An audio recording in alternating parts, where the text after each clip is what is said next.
জাতীয় ঐক্যমত্য কমিশন কার্যালয়ে সংস্কার প্রস্তাবের সুপারিশ নিয়ে রাজনৈতিক দলগুলোর সঙ্গে সংলাপ। রোববার দুপুরে কমিশন কার্যালয়ে আসেন বিএনপির স্থায়ী কমিটির সদস্য সালাউদ্দিন আহমেদের নেতৃত্বে ৩ সদস্যের প্রতিনিধি দল। মতামত জমা দেন কমিশনের সহসভাপতির কাছে।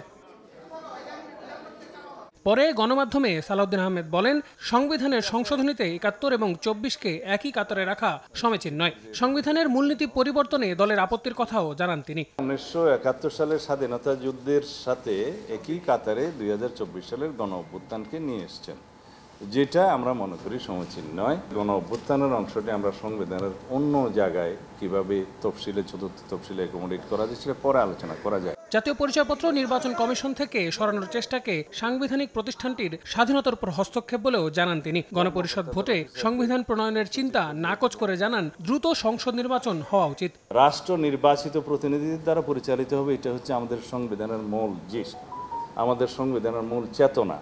তো সেই জায়গায় এটা ক্ষতিগ্রস্ত হবে বলে আমরা মনে করি। আমাদের একটা সংবিধান আছে, সেই সংবিধানের হয়তো গণতান্ত্রিক চরিত্রটা বিনষ্ট হয়েছে, যার সাথে আমরা একমত নই, যার জন্য রাষ্ট্রীয় কাঠামো এবং গণতান্ত্রিক কাঠামোগুলো আমাদের বিনির্মাণ করা দরকার নতুনভাবে। এখানে গণপরিষদের কোনো প্রয়োজন নেই। ভিশনের ফুলঝুরি মেগা অফারে ফ্রিজ কিনলেই পাচ্ছেন ১৬ পিসের আকর্ষণীয় গিফট বক্স একদম ফ্রি।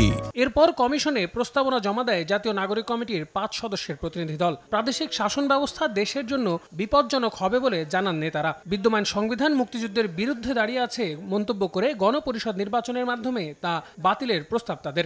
গণপরিষদের মধ্য দিয়ে এই সংবিধান সম্পর্কিত সংস্কারগুলো বা পরিবর্তনগুলো হওয়া দরকার। যেগুলো সংবিধান সম্পর্কিত না, সেগুলো নির্বাচনের আগে অধ্যাদেশ দ্বারা এই সরকারই করতে পারবে। ৭২-এর সংবিধানটা আসলে দাঁড়িয়ে আছে মুক্তিযুদ্ধের ঘোষণাপত্রের বিরুদ্ধে।